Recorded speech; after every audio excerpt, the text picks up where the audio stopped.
由無獨有偶劇團改編台南作家楊富閔的作品《夏景平安》所發展的紅仔戲，除了以查甫囡仔找找阿嬤的旅程來串聯莊頭人物甲記憶，難得是在場演員同款邀請在地居民、學生甲社會志工來共同投入，用台江人講台江故事，將在地文化搬上舞台，相當精彩有人情味。融入了很多廟會的慶典，還有日常生活的點點滴滴。那我們希望呢，可以創造一出非常非常貼近大家生活的一出戲。所以裡面會看到我們有一些，比如說來自劍獅啦、金獅陣啊、陣頭等等的這些美術元素。大家看到的偶呢，都是製偶班親手來製作啊，非常的不容易。然後超偶班其實也有年齡最大，有很多阿嬤們哦。然後也有很多的媽媽們，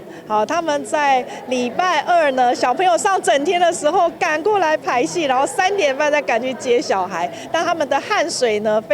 非常的那個投入啊，很認真啊，非常希望大家來給他們鼓勵。今年已經邁入第17屆台江文化季，除了4月11、12的莊頭看戲成為一大焦點，11號下晡3點，邁對海尾中江出發，一路遊行到台江文化中心，沿途結合大型戲紅仔甲隊伍，行出一場屬於台江內海的鬧熱遊行，邀請大家到時做伙入莊頭來感受珍貴的台江文化。台江已經不再只是一個地方的名稱而已，它可能是一種文化的形態，它也可能是一種生活的樣貌。那透過了各種不同的